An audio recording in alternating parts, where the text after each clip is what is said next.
Mateo capítulo 11. Vamos a continuar con nuestro estudio esta noche. A pesar de la lluvia, estamos agradecidos al Señor porque nos da el privilegio de poder acercarnos a su palabra. Mateo capítulo 11, versículos 1 al 19 vamos a leer. Cuando Jesús terminó de dar instrucciones a sus 12 discípulos, se fue de allí a enseñar y a predicar en las ciudades de ellos. Y al oír Juan en la cárcel los hechos de Cristo, le envió 2 de sus discípulos para preguntarle: ¿eres tú aquel que había de venir o esperaremos a otro? Respondiendo Jesús les dijo: id y haced saber a Juan las cosas que oís y veis. Los ciegos ven, los cojos andan, los leprosos son limpiados, los sordos oyen, los muertos son resucitados, y a los pobres es anunciado el Evangelio. Y bienaventurado es aquel que no halle tropiezo en mí. Mientras ellos se iban, comenzó Jesús a decir de Juan a la gente: ¿qué salisteis a ver al desierto? ¿Una caña sacudida por el viento? ¿O qué salisteis a ver? ¿A un hombre cubierto de vestiduras delicadas? He aquí los que llevan vestiduras delicadas en las casas de los reyes están. ¿Pero qué salisteis a ver? ¿A un profeta? Sí, os digo, y más que profeta. Porque este de quien está escrito: he aquí yo envío mi mensajero delante de tu faz, el cual preparará tu camino delante de ti.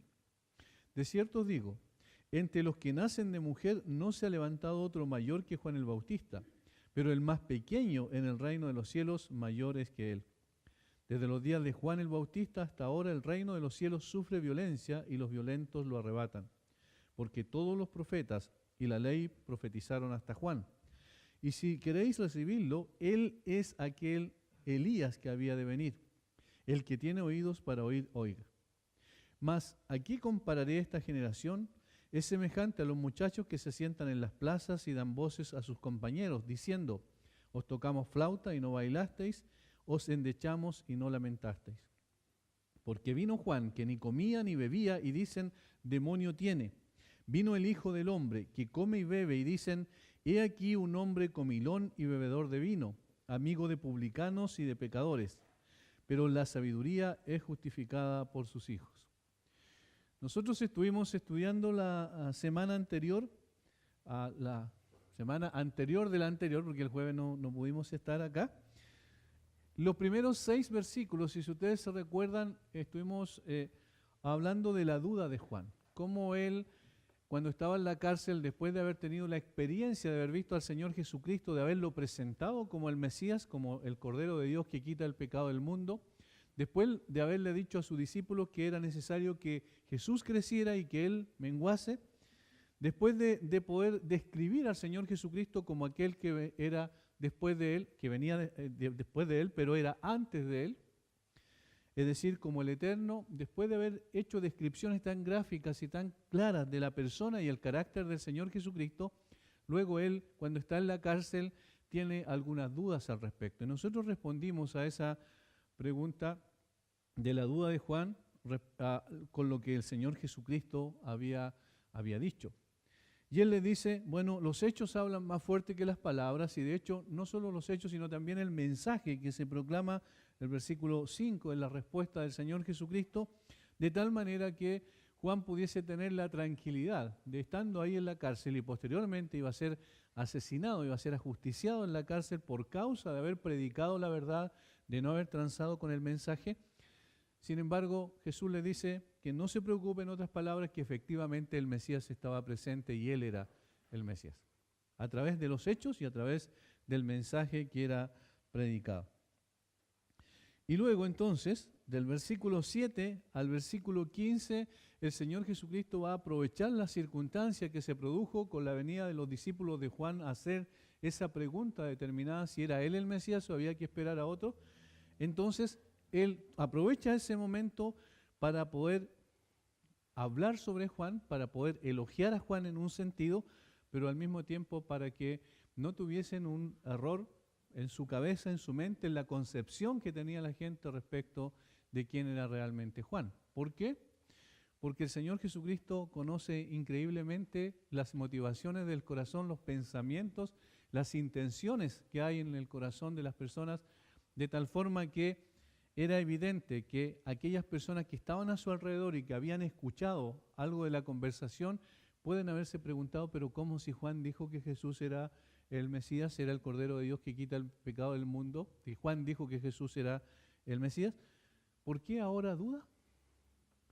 ¿No será que su fe no es tan firme y parece que sus convicciones no son tan claras, de tal manera que ellos pueden haberse imaginado, ¿verdad?, que Juan no era una persona con muchas certezas, con muchas convicciones en su carácter particularmente, y por eso estaba dudando.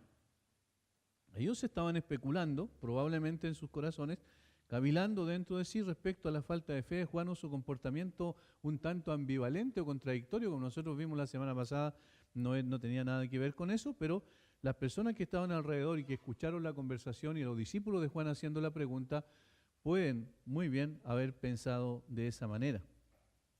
Ese es el contexto entonces de lo que el Señor Jesucristo empieza a decir.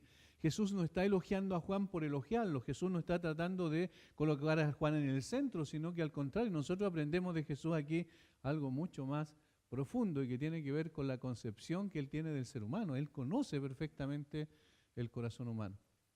Y estas especulaciones o estas cavilaciones dentro de sí que nosotros hacemos cuando se presentan ciertas circunstancias y particularmente para juzgar la fe de otro, porque eso es fácil, ¿cierto? Es muy fácil juzgar la fe de otro y no juzgar la propia fe.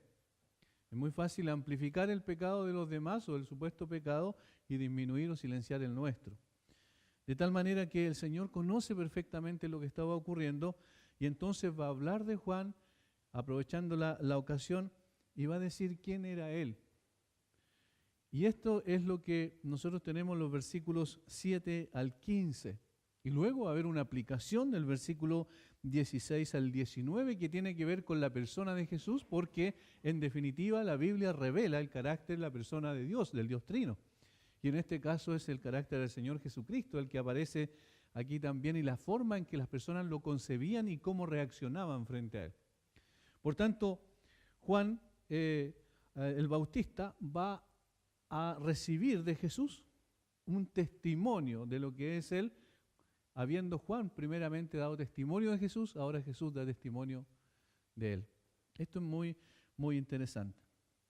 Notemos que aquí hace 3 preguntas. En los primeros versículos, en los versículos 7 al 9, el Señor Jesucristo hace 3 preguntas.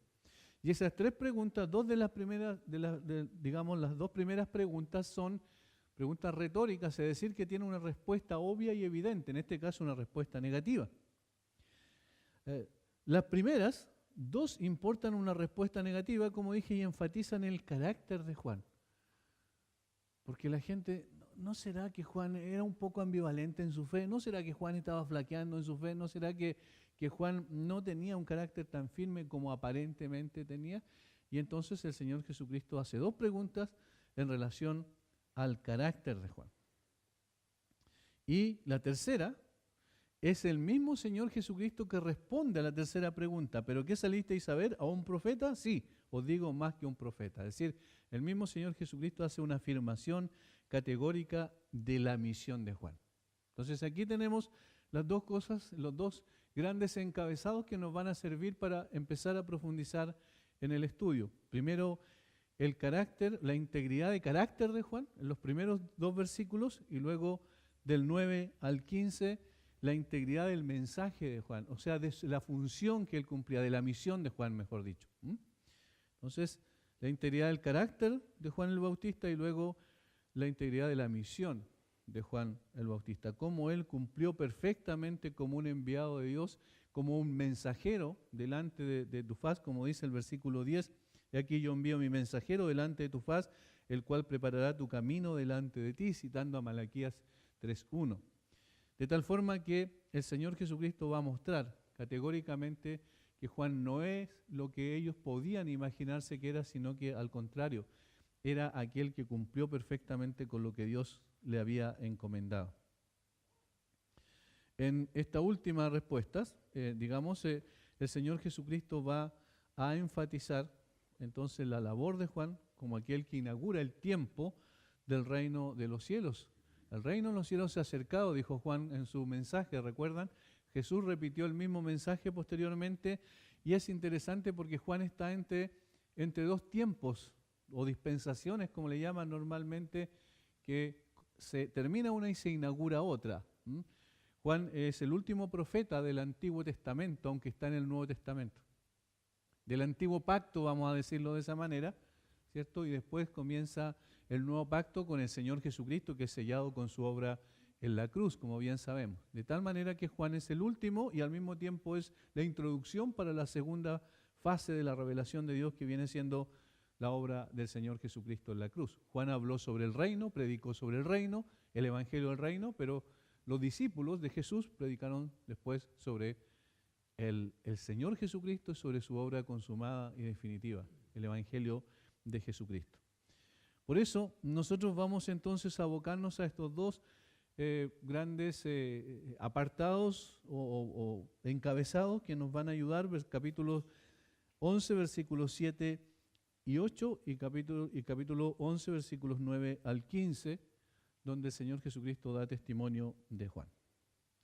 Vamos entonces, lo primero que vamos a ver es la integridad del carácter de un verdadero profeta. Es decir, ¿cómo debiese ser un verdadero profeta? Es interesante que aquí el Señor Jesucristo, a través de la vida de Juan, nos va a ilustrar con la vida de Juan qué es lo que debe ser o qué debiésemos nosotros encontrar en un verdadero profeta de Dios. Notemos las preguntas que son similares. Jesús dice, mientras ellos se iban, dice, comenzó Jesús a decir a Juan, a la gente, ¿qué salisteis a ver al desierto? Versículo 8.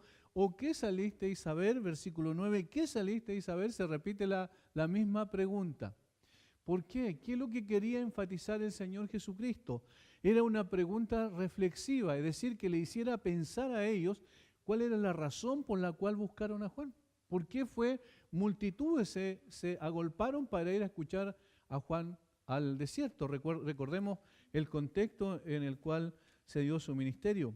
Mateo capítulo 3, versículos 1 en adelante. Allí está quién era Juan y qué es lo que hizo Juan, resumido en algunos versículos. En aquellos días vino Juan el Bautista predicando en el desierto de Judea y diciendo, arrepentíos porque el reino de los cielos se ha acercado.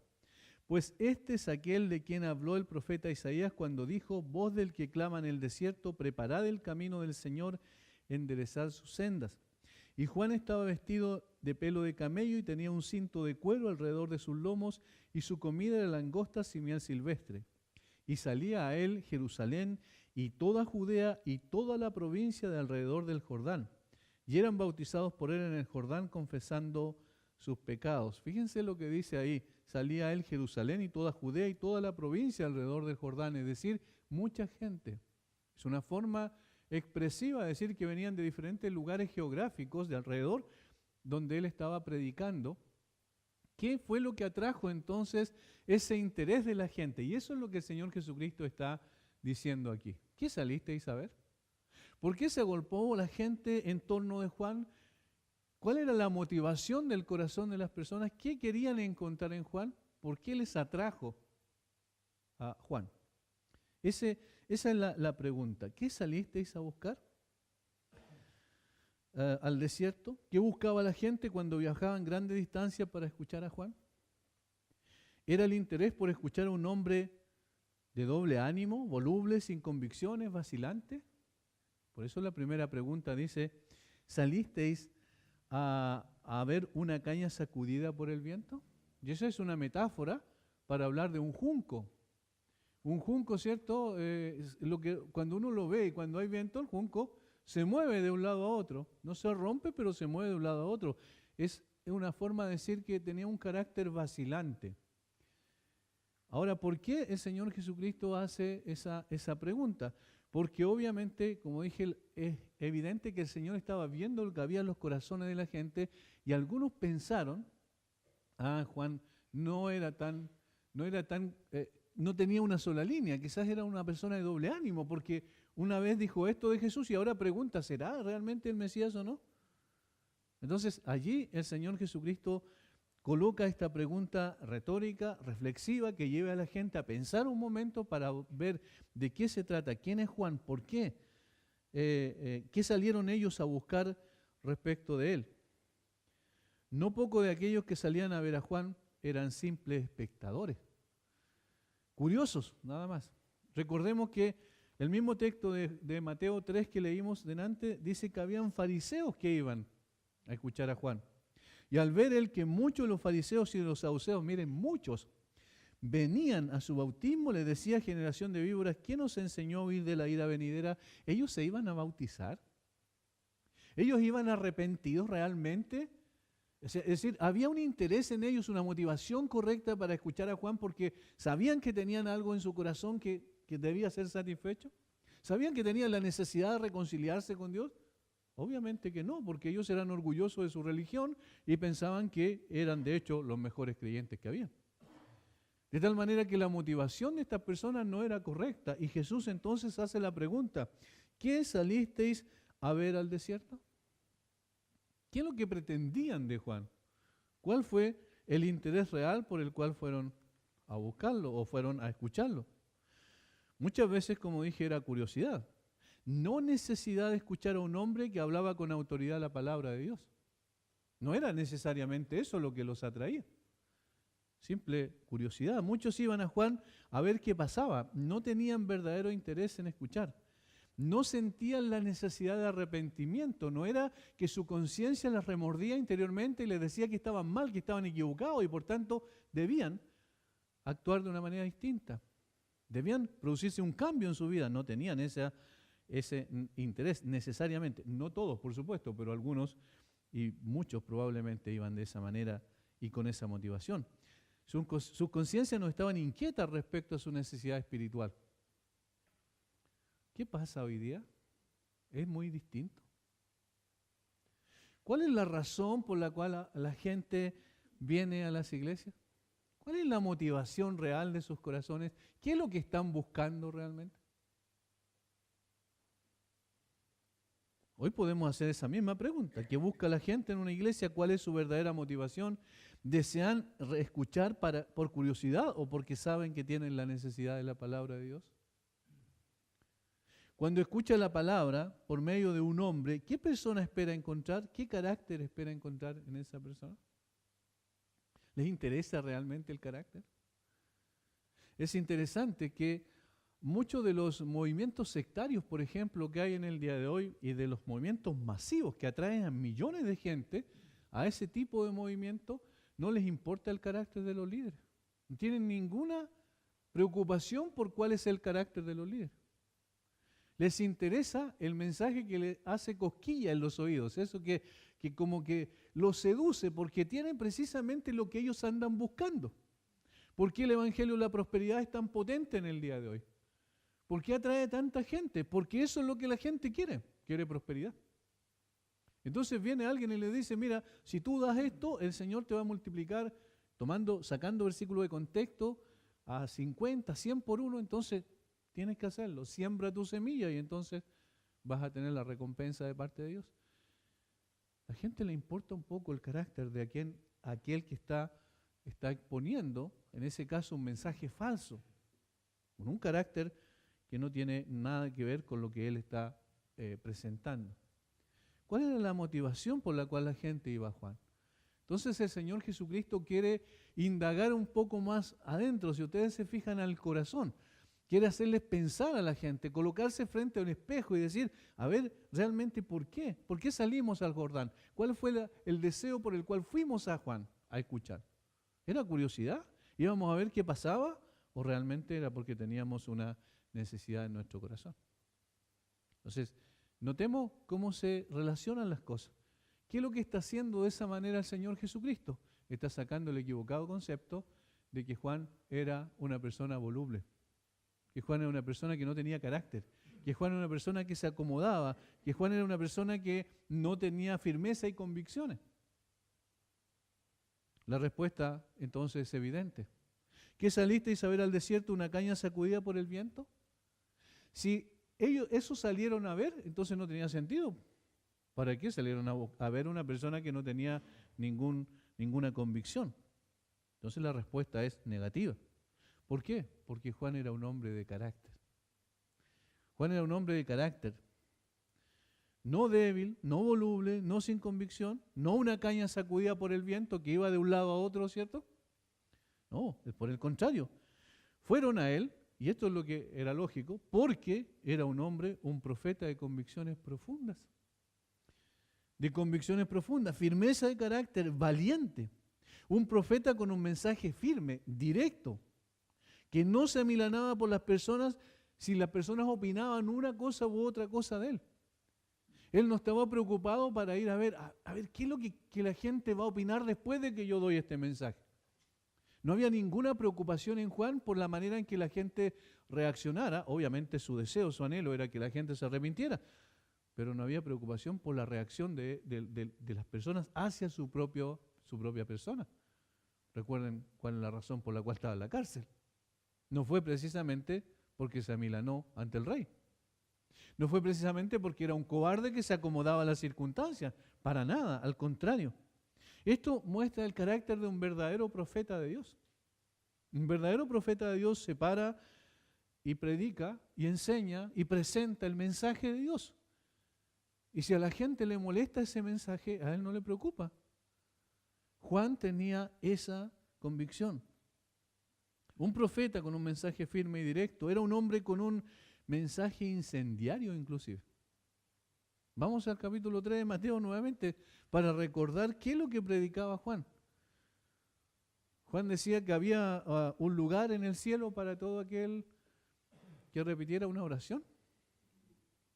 Juan decía que el cielo era lo más maravilloso, que Dios tenía un plan precioso para ellos. No, miren el mensaje, versículo 2, capítulo 3, versículo 2 de Mateo, diciendo, arrepentíos porque el reino de los cielos se ha acercado. Versículo 7, al ver él que muchos de los fariseos y de los saduceos venían a su bautismo, les decía, generación de víboras, ¿quién os enseñó a huir de la ira venidera? Imagínense quién podría estar allí escuchando eso y quedar indiferente. ¿Quién podría decir, bueno, ya no hay problema? Haced pues frutos dignos de arrepentimiento. Y no penséis decir dentro de vosotros mismos, Abraham tenemos por padre, porque yo os digo que Dios puede levantar hijos a Abraham aún de estas piedras. Y ya también el hacha está puesta a la raíz de los árboles, por tanto todo árbol que no da buen fruto es cortado y echado en el fuego. Yo la verdad os bautizo en agua para arrepentimiento, pero el que viene tras mí, cuyo calzado yo no soy digno de llevar, es más poderoso que yo. Él os bautizará en Espíritu Santo y fuego. Su aventador está en su mano, y limpiará su era y recogerá su trigo en el granero y quemará la paja en fuego que nunca se apagará. Su mensaje era muy fuerte, muy directo. Ustedes se imaginan a una persona con poca estabilidad emocional. ¿Se imaginan a una persona que es ambivalente? En absoluto. Una persona que dice eso en un contexto de una religión judía muy potente, evidentemente no es una persona de carácter débil. Todo lo contrario. Entonces Jesús está diciendo, saquen de la cabeza cualquier pensamiento respecto a que Juan era una persona voluble y que era llevado por el viento de un lado a otro. Hermanos, ¿qué busca la gente en la iglesia una vez más? Busca personas que sean sus amigos, a los líderes espirituales que sean sus amigos, que le golpeen la espalda, que le digan que todo va bien, que no hay ningún problema. Buscan un mensaje adulador. ¿Qué busca la gente en la iglesia? Es una buena pregunta, y es una buena pregunta que cada uno de nosotros debemos hacernos. ¿Qué buscamos? ¿Cuál es la finalidad por la cual tenemos el deseo de ir a una iglesia? El mensaje de Juan era profundo y apelaba a un cambio total, arrepentimiento. Metanoia en el griego, que es un cambio de mente, pero es un cambio de mente también acompañado de un cambio de sentimientos y emociones. Y es uno que no solo abarca la mente y las emociones, sino también la voluntad. Es un cambio radical el que menciona Juan aquí. El llamado que él hacía era un arrepentimiento, un cambio radical. La gente a veces piensa que el arrepentimiento tiene que ver con algunos pecados que hemos cometido, ¿no? El arrepentimiento es un cambio radical en la persona, de tal manera que ahora empieza a ver el pecado tal como Dios lo ve. Y empieza a odiar el pecado tal como Dios lo odia. No es un asunto de aceptar algunas doctrinas principalmente o empezar a aprender algunos rituales religiosos. El cristianismo no es así. El mensaje de Juan apelaba a lo más profundo de la persona. Era un cambio integral, total. Llamaba a volverse a Dios completamente. Era un mensaje confrontacional. Yo quiero que vayamos, por favor, a 2 de Timoteo. De esto prediqué el otro día en el Instituto Bíblico. El apóstol Pablo está a punto de morir. Dice, yo ya estoy para ser sacrificado. He acabado la carrera, he peleado la buena batalla. Dice, he guardado la fe. Yo estoy para ser sacrificado. Y en el capítulo 4, versículo 1, le dice a Timoteo, en el fondo, con el último mensaje que él tiene, es decir, lo más importante. ¿Qué es lo más importante? Dice Pablo, esto es lo más importante. ¿Qué le quiero dejar como herencia a Timoteo? ¿Qué quiero que Timoteo entienda y practique? Esto. Y este es el mensaje que le deja. Te encarezco delante de Dios y del Señor Jesucristo, que juzgará a los vivos y a los muertos en su manifestación y en su reino, que predique la palabra. Eso le dice. No le dice que tú hagas ciertos programas en la iglesia, que tú utilizas cierta metodología para atraer a la gente. No, le dice que prediques la palabra. Que instes a tiempo y fuera de tiempo. Redarguye, reprende, exhorta con toda paciencia y doctrina. Utiliza dos palabras que tienen que ver, que son muy fuertes porque apelan también al interior. Dice redarguye. Y redarguir es dejar en evidencia, exponer lo que realmente está en el corazón. Es como cuando alguien se hace una resonancia magnética, ¿cierto? ¿Y qué es lo que arroja? Lo que está dentro, lo que no se puede ver. El problema que hay, lo deja en evidencia, lo coloca como arriba de una mesa para que todos puedan apreciar. ¿Qué tiene que hacer con la palabra? ¿Cómo tiene que ser su predicación? Así, tiene que exponer el pecado. Y luego reprende, dice. Es decir, no solo dice, este es el problema, el pecado es el problema, está en el corazón, necesita un cambio, sino que también reprende. Y la palabra reprender es similar a la anterior a redarguir, pero tiene la connotación de tratar el pecado tal como es, como él es. Es decir, no disminuye la gravedad del pecado, sino que al contrario, la palabra de Dios tiene que decir, el pecado es algo horrible delante de Dios. Tiene que exponer su gravedad.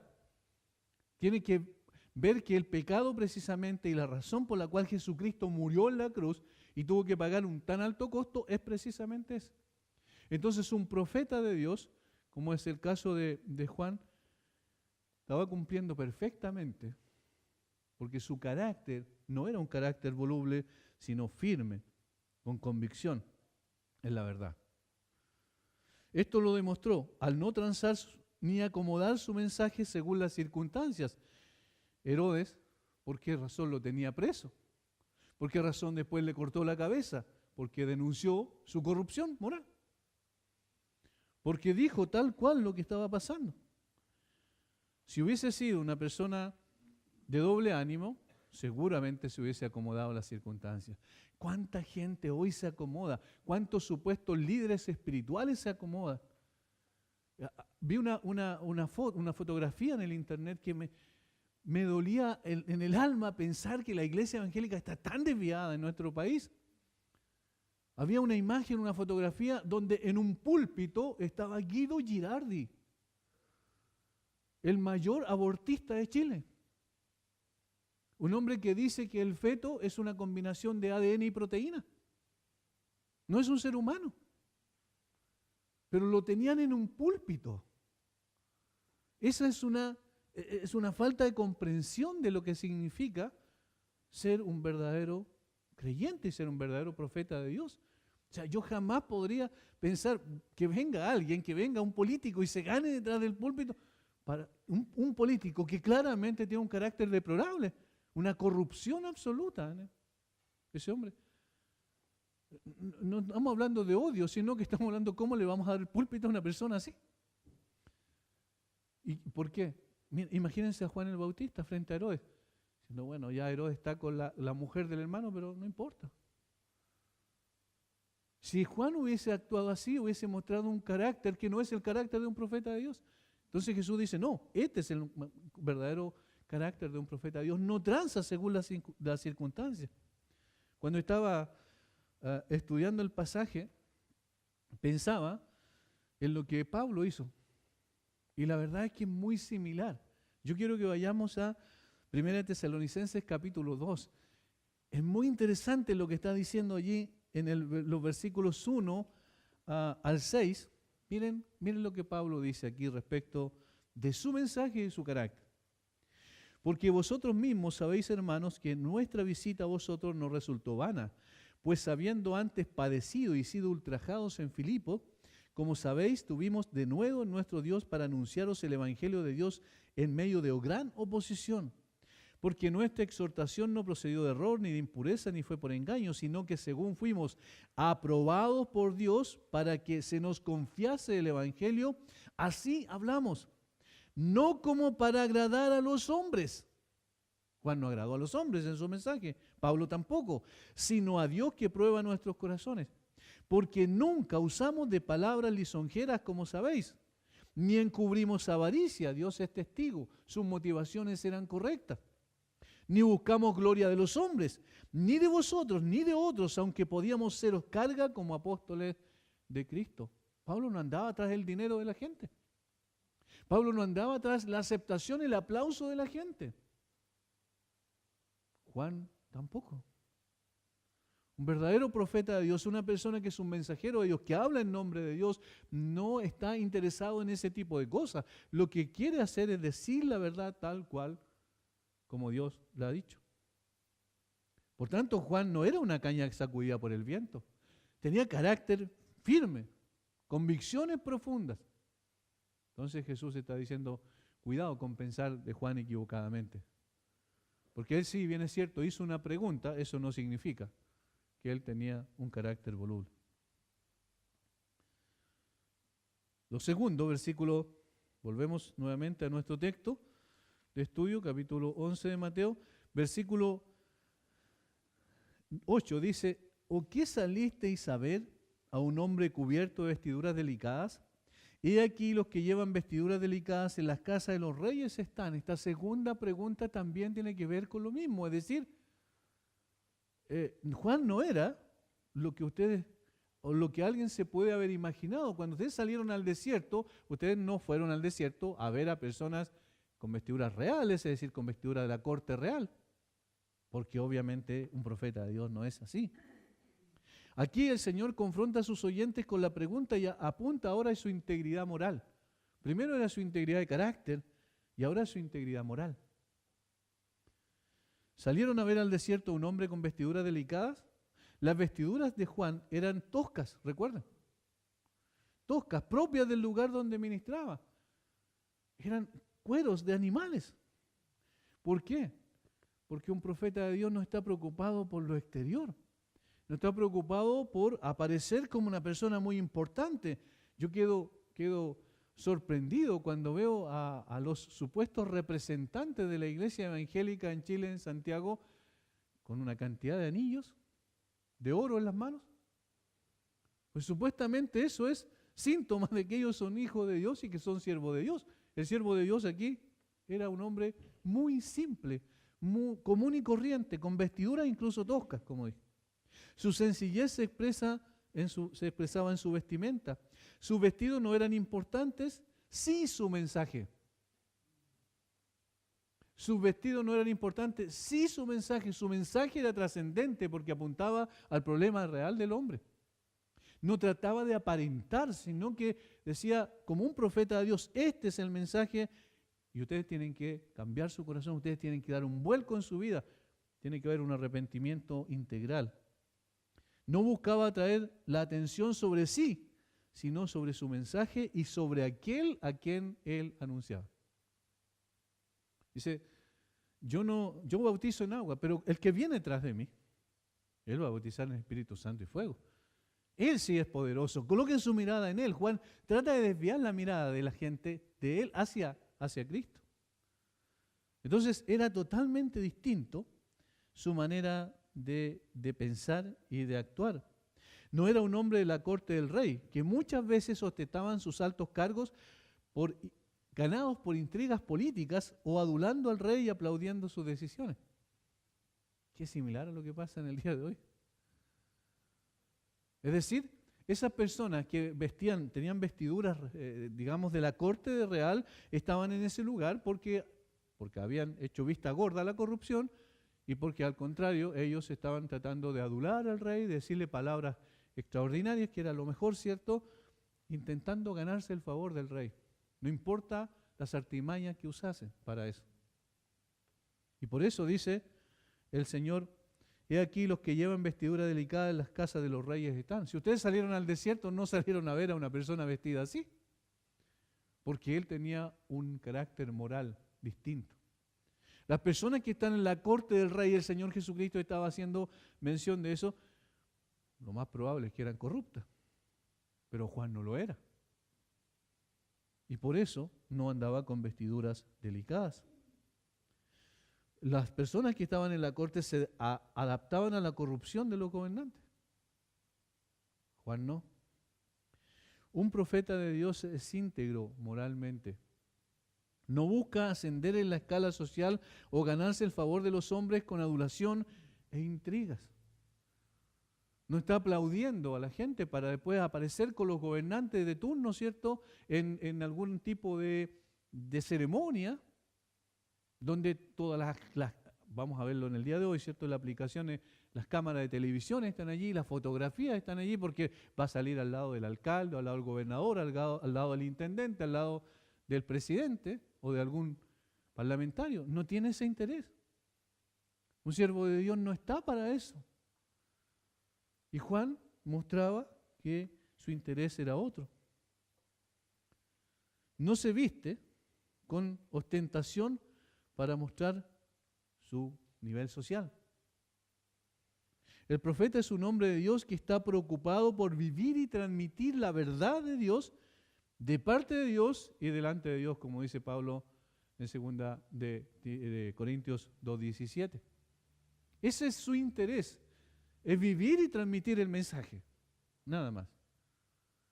Entonces, no se mete en situaciones que van a comprometer ese mensaje.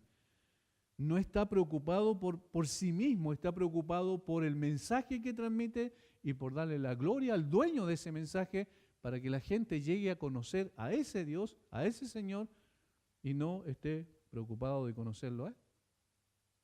Aquí en Villarrica nosotros podemos ver lo que sucede. ¿Cuáles son las personas que las autoridades de turno, el mundo evangélico, andan trayendo arriba? ¿Cuáles son las personas? Las personas que le dicen que todo va bien, que no hay ningún problema. Pero ¿qué pasa si alguien le dice, este es el problema? Hay corrupción en el mundo político, ustedes tienen que arrepentirse. Nunca más lo invitaron, porque es un fanático, porque es alguien que probablemente les va a meter el dedo en la llaga. Juan no era de eso. Cuando fue acerca del palacio, cuando fue a Herodes, ¿a qué fue? A decir la verdad. Fue a confrontarlo con su realidad. Entonces, miren la diferencia notable entre lo que es un profeta verdadero de Dios y el que no lo es. Por eso Jesús luego va a decir, es más que un profeta. Nos vamos a explicar después de qué se trata, pero ya está mostrando aquí que Juan tenía un carácter firme, con convicciones profundas respecto de la verdad, y además era una persona moralmente intachable en ese sentido. No en el sentido que sea perfecta, sino que era consecuente entre las palabras y los hechos de su vida. Entonces está diciendo, eso es lo que ocurre cuando alguien realmente, y esta es la aplicación más profunda desde el punto de vista teológico, eso es lo que realmente pasa cuando Dios hace una obra en una persona y la llama a un ministerio en particular.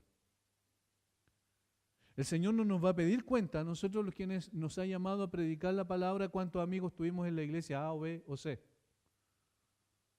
va a decir si realmente predicamos la verdad. Si no transamos con esa verdad. Porque en definitiva eso es lo que somos llamados a hacer. Y Juan transmite la verdad como de parte de Dios y delante de Dios. Eso es lo que implica ser una persona con un carácter íntegro y con una moral también íntegra. Versículo 9. Pasamos a lo segundo aquí que vamos a explicar brevemente. Dice, pero, y aquí hay un cambio, ¿verdad? Y hace una tercera pregunta, pero esta pregunta la responde él mismo. ¿Pero qué salisteis a ver? ¿A un profeta? Sí, os digo, y más que profeta. Aquí está el Señor cómo responde a la pregunta. ¿Salieron a ver un profeta? Sí, efectivamente, a eso salieron a ver. Porque recuerden que el pueblo decía que Juan era un profeta. Y de hecho los fariseos decían, no le hagamos nada porque cuando Jesús hablaba sobre Juan, porque el pueblo piensa que Juan es un profeta.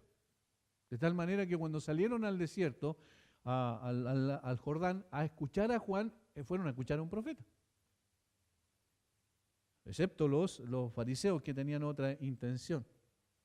Y aquí aparece algo un poco raro, porque cuando nosotros vemos, por ejemplo, Juan, capítulo 1, que es antes cronológicamente que lo que tenemos acá, por supuesto, Juan, cuando habla del Señor Jesucristo y cuando en realidad recibe a una embajada de los fariseos que le fueron a preguntar quién era realmente él, Juan hace una negación rotunda respecto a esto. Fíjense, Juan 1:19 en adelante. Este es el testimonio de Juan cuando los judíos enviaron de Jerusalén sacerdotes y levitas para que le preguntasen, ¿tú quién eres? Confesó y no negó, sino confesó, yo no soy el Cristo. Y le preguntaron, ¿qué pues? ¿Eres tú Elías? Dijo, no soy. ¿Eres tú el profeta? Y respondió, no. ¿Eres tú el profeta? Versículo 21, y respondió, no. ¿Y cómo aquí Jesús dice, sí, más que un profeta? Bueno, ¿era o no era un profeta?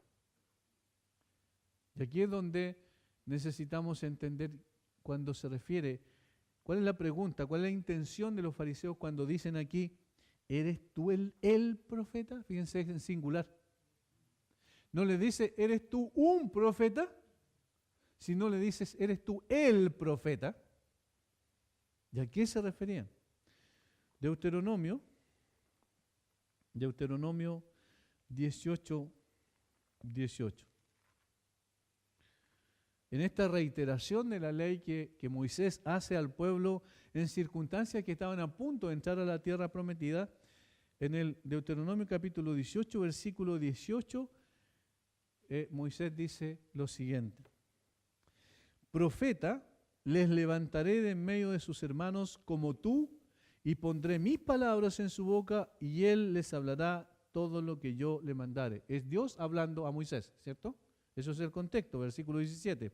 Y Jehová me dijo, han hablado bien en lo que han dicho, profeta les levantaré. Hay una promesa de parte de Dios, de en medio de sus hermanos como tú, y pondré mis palabras en su boca, y él les hablará todo lo que yo le mandare. Allí hay una profecía respecto a que iba a venir una persona que iba a ser el profeta por excelencia en un momento determinado, que iba a hablar de Dios al pueblo y que las palabras de Dios solamente son las que él iba a pronunciar. Pondré mis palabras en su boca y les hablará todo lo que yo le mandare. Esta es una profecía del Mesías. Esta es una profecía del mismo Señor Jesucristo, y por eso cuando Juan dice, ¿eres tú el profeta? Y respondió no, porque Juan sabía la implicancia de esa pregunta. En otras palabras le estaba diciendo, ¿eres tú el Mesías? Una pregunta que ya le habían hecho antes, que él no era el Cristo, dijo, ¿cierto? Y ahora le dicen, ¿eres tú el profeta? Aquel que anunció Moisés, en otras palabras. Y Juan dice, no, porque Juan sabía que el profeta era el Mesías. Por tanto, Cuando el Señor Jesucristo dice que Juan era profeta y aún más que profeta, Jesús no se refería a el profeta, porque él era el profeta, ¿cierto? Era el cumplimiento de eso, sino se refería a la función de Juan, a la tarea que le había enviado a hacer. Por eso hablamos de la función de Juan aquí. Primero era el carácter y ahora hablamos de la función que él tenía. Juan dijo que él no era el profeta, pero el pueblo lo reconocía como un profeta, como dijimos hace un rato. Sin embargo, Jesús dice que es más que un profeta. Y aquí coloca en la categoría de los profetas a Juan como superior inclusive a otros. Y en el Antiguo Testamento tenemos tremendos, grandes profetas, Elías, por ejemplo. Tenemos a Isaías y a Jeremías y así a muchos otros profetas del Antiguo Testamento, pero Jesús dice, no, Juan es más que un profeta. ¿Cuál es la razón? ¿Por qué el Señor Jesucristo destaca, lo coloca por sobre los demás en este sentido? Porque los profetas del Antiguo Testamento anunciaron la venida del Mesías, pero ellos no fueron testigos de la realidad. A ver si me explico. Los profetas del Antiguo Testamento, ellos dijeron que iba a venir alguien que iba a hacer esto y esto otro, que iba a venir, por ejemplo, Isaías, alguien que iba a brotar del tronco de Isaí, del padre de David, ¿recuerdan? Pero ellos no pudieron ver eso. De hecho, David también lo dijo en más de una ocasión respecto al profeta, pero ellos no pudieron ver eso. Ahora, notemos por favor lo que dice Primera de Pedro respecto a esto mismo. ¿Qué es lo que hicieron los profetas? Incluso se esforzaron por tratar de comprender quién era aquel del cual ellos hablaban, a quien anunciaban. Capítulo 1 de Primera de Pedro, versículo 10 en adelante. Miren lo que dice. Los profetas que profetizaron de la gracia destinada a vosotros, la gracia y la verdad vinieron por medio de Jesucristo, por tanto está hablando de Cristo, inquirieron y diligentemente indagaron acerca de esta salvación. La salvación viene con el Salvador, ¿verdad? Escudriñando qué persona y qué tiempo indicaba el Espíritu de Cristo que estaba en ellos, el cual anunciaba de antemano los sufrimientos de Cristo, la gloria que vendrían tras ellos. A esto se les reveló que no para sí mismos, sino para nosotros administraban las cosas que ahora son anunciadas por los que os han predicado el Evangelio por el Espíritu Santo enviado del cielo, cosas en las cuales anhelan mirar los ángeles.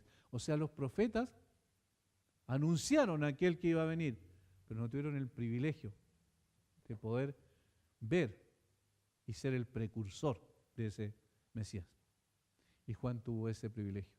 Juan fue escogido precisamente para ser, y aquí lo dice el versículo 10, el Señor con toda claridad en nuestro texto, para ser aquel de quien estaba escrito. Y aquí yo envío mi mensajero delante de tu faz, el cual preparará tu camino delante de ti.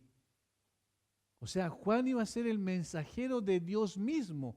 Notemos por favor el original de la cual es tomada esta frase. Malaquías capítulo 3, versículo 1. Y veamos una cosa interesante. Dice, he aquí yo envío mi mensajero, el cual preparará el camino delante de mí. Dice, y vendrá súbitamente a su templo el Señor a quien vosotros buscáis. La primera parte, he aquí yo envío mi mensajero, el cual preparará el camino, dice, delante de mí. ¿Quién es que está hablando? Dios. O sea, Dios está diciendo que Él mismo iba a venir, pero que iba a enviar un mensajero que iba a preparar el camino de Dios. Ahora, notemos, miren, volvamos a nuestro texto. Porque de quien está escrito, he aquí yo envío mi mensajero delante de tu faz, el cual preparará tu camino delante de ti. Miren el cambio del pronombre. Delante de mí, dice Dios. Y ahora dice, delante de ti. ¿A quién está apuntando? A Jesucristo. O sea, Jesús es Dios, hecho hombre. Entonces, ¿qué es lo que iba a hacer Juan? Él mismo iba a hacer el cumplimiento de la profecía. No en sí mismo, sino que él mismo iba a ser partícipe del cumplimiento de la profecía, porque él era el mensajero que preparaba el camino y que anunciaba al Señor Jesucristo. Pero no solo lo anunciaba diciendo, vendrá uno, sino que está diciendo, he aquí el Cordero de Dios que quita el pecado del mundo. Aquí está. Eso dijo Juan. Aquí está. Él lo pudo ver, él lo pudo escuchar. Juan era parte del cumplimiento de la profecía. El mismo Jesús lo dice aquí al citar Malaquías 3:1. Juan fue el único que pudo decir, he aquí el Cordero de Dios que quita el pecado del mundo. Juan no dijo, vendrá alguien, sino que Juan dijo, Él es. ¿Entienden la diferencia? Los demás lo vieron de lejos, lo vieron proféticamente, en el buen sentido de la palabra, ¿cierto? En ese sentido, anunciando lo que había que venir. Pero el Juan lo vio directamente, estuvo ahí cuando eso ocurrió, cuando todas las profecías del Antiguo Testamento respecto a la venida del Mesías se cumplieron, Juan estaba allí. Entonces, por eso dice aquí que Juan es más que un profeta, más que profeta. De cierto os digo, y esta es una forma muy solemne de hablar en el versículo 11, entre los que nacen de mujer no se ha levantado otro mayor que Juan el Bautista. Miren lo que dice el Señor Jesucristo. ¿Se imaginan que Jesús diera testimonio así de uno? Eso sería lo ideal, ¿verdad? Pero el Señor dio testimonio de Juan diciendo, no se ha levantado otro mayor que Juan el Bautista. Pero el más pequeño en el reino de los cielos mayor es que él. Y esta frase es muy enigmática, muy difícil de poder entender a simple vista. Y algunos lo explican con el versículo que viene, en los versículos que vienen. Versículo 13, porque todos los profetas y la ley profetizaron hasta Juan. Y allí hay una explicación que puede ser factible, que como dije anteriormente, Juan era el último de los profetas del Antiguo Testamento, pero después Juan no pudo predicar de Cristo que había muerto y que había resucitado. Pero los que vinieron después, es decir, los discípulos de Jesús, los que hicieron esa tarea, el mismo Pablo como apóstol del Señor Jesucristo predicó eso, el evangelio completo, ya consumado, ya como un hecho. Entonces, obviamente, en ese sentido, está diciendo, bueno, el que es parte del reino de los cielos, de la perspectiva de la iglesia, esa persona es más importante que Juan. Esa es una explicación. La verdad es que, vuelvo a insistir, es una explicación, no necesariamente la explicación, pero es bastante plausible que pueda ser así. Y el versículo 12 es otro versículo un poco complicado también, porque dice desde los días de Juan el Bautista, o sea, desde que Juan llegó, eso es lo que está diciendo, desde que Juan comenzó su ministerio, hasta ahora, es decir, al momento en el cual estaba hablando ahí Jesús, el reino de los cielos sufre violencia y los violentos lo arrebatan. ¿A qué se refiere? Principalmente, muchos teólogos concuerdan en que está diciendo simplemente que los valientes, los que se esfuerzan, los que tienen convicciones, lo toman. O sea, no está dicho en términos negativos, sino en términos positivos. En el fondo, los que realmente reconocen su condición y saben que eso es lo que necesitan, eso lo toman y no lo sueltan más. Los valientes lo arrebatan en ese sentido, no en el sentido errado. Y obviamente está hablando del reino de los cielos, porque todos los profetas y la ley profetizaron hasta Juan. ¿Ven cómo hay un corte allí? Entonces, lo más probable es que a eso esté refiriéndose el texto.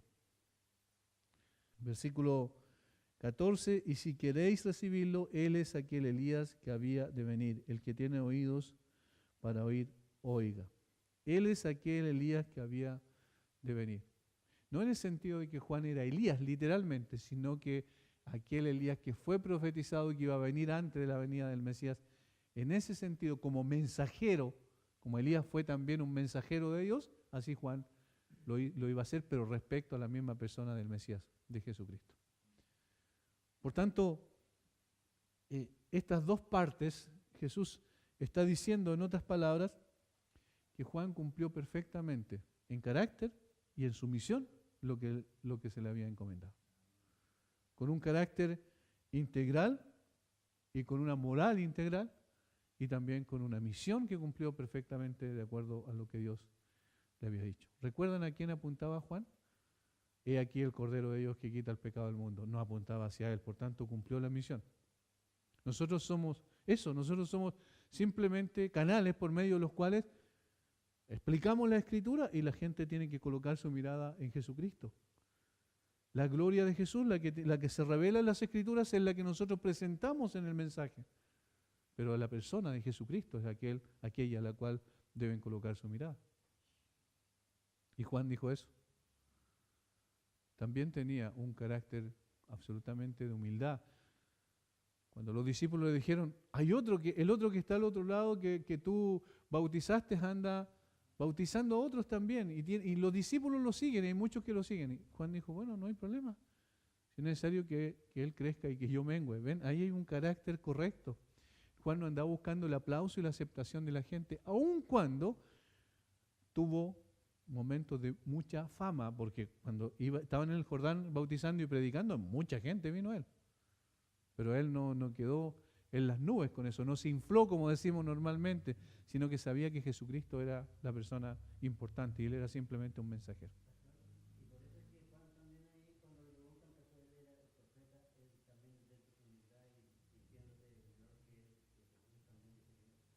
Claro, es que si Juan hubiese dicho que era el profeta, Juan estaba usurpando el lugar de Jesús.